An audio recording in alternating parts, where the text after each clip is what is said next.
Em 500 anos, muita coisa pode mudar e, de fato, mudou. A reforma protestante causou muitos impactos no mundo que são percebidos ainda hoje. Mas nem todos esses impactos são positivos.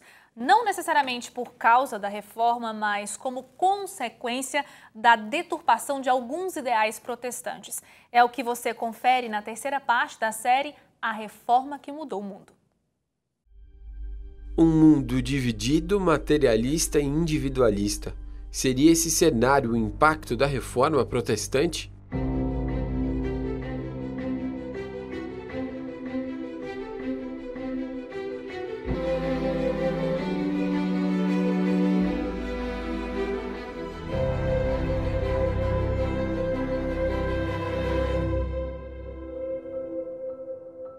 O protestantismo chegou aos Estados Unidos em 1620, quando desembarcaram aqui em Cape Cod os peregrinos. Eles mesmos se chamavam dessa forma porque se viam como viajantes e com um propósito divino. Do outro lado do oceano, eles enfrentavam dificuldades por causa das crenças deles. Aqui, além de buscarem essa liberdade, eles também construíram a base para uma nova sociedade. Ao chegarem na América do Norte, fugindo de uma perseguição, explorando uma terra distante e selvagem, depois de uma travessia perigosa, os peregrinos viam ali uma narrativa associada aos hebreus no contexto do êxodo, de um povo escolhido e com uma terra prometida.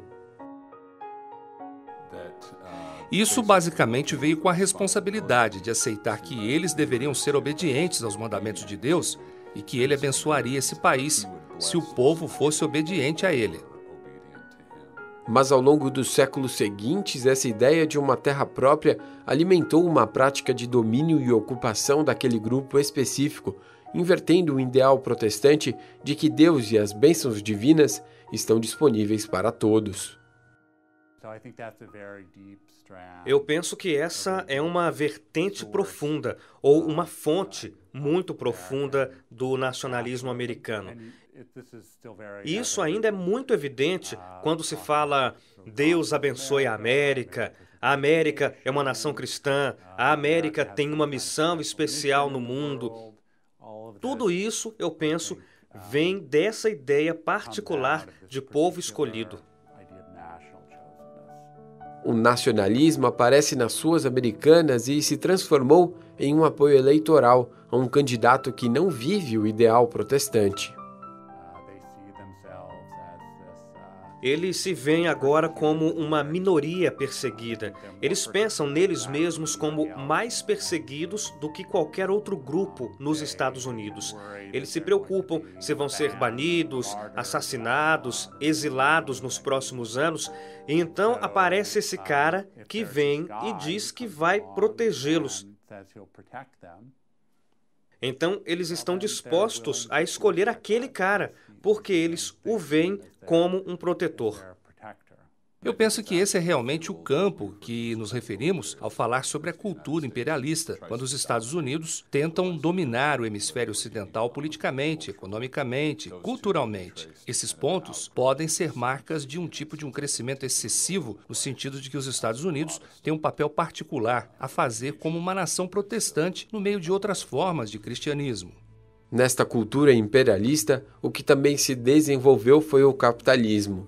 Uma explicação que é feita pela formação do país por protestantes e por como o grupo encara o trabalho. Parte acredita na predestinação e que o sucesso é uma demonstração da salvação. Outra parte vê no trabalho uma forma de demonstrar as bênçãos divinas.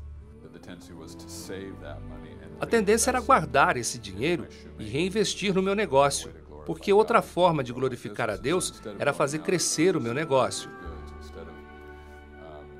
Então, ao invés de sair e comprar bens pessoais, em vez de gastar o dinheiro de maneira frívola, eu investiria no meu próprio negócio para fazer crescer o negócio, crescer a empresa. Isso estava presente na nação protestante de atividade econômica. E isso exibe o fundamento para o sistema capitalista, onde o reinvestimento e o crescimento do capital se tornam um valor, se tornam um ênfase na economia americana. Esse valor se perdeu e a sociedade americana passou a ser materialista. não é mais conhecida por poupar ou reinvestir, mas pelo forte apelo ao consumo. A noção de que Deus está envolvido nas nossas buscas econômicas permanece, mas um certo tipo de poder restritivo das ideias originais que se supunham ter uma restrição sobre os gastos, sobre o consumismo, sobre o materialismo, essas coisas tendiam a cair. Deus muitas vezes é visto como um favorável ou permissivo a um consumo notável, de uma maneira que inverte o ethos protestante original. A mesma inversão é vista na forma individualista de ver o mundo. Provavelmente, a maior consequência de longo prazo que acontece é a criação de uma cultura de individualismo, onde os indivíduos buscam muito os valores, as crenças, convicções. E isso, de muitas maneiras, vai de volta às ideias originais de Lutero, de que as pessoas são salvas pela fé, não pelos sacramentos ou por outros meios.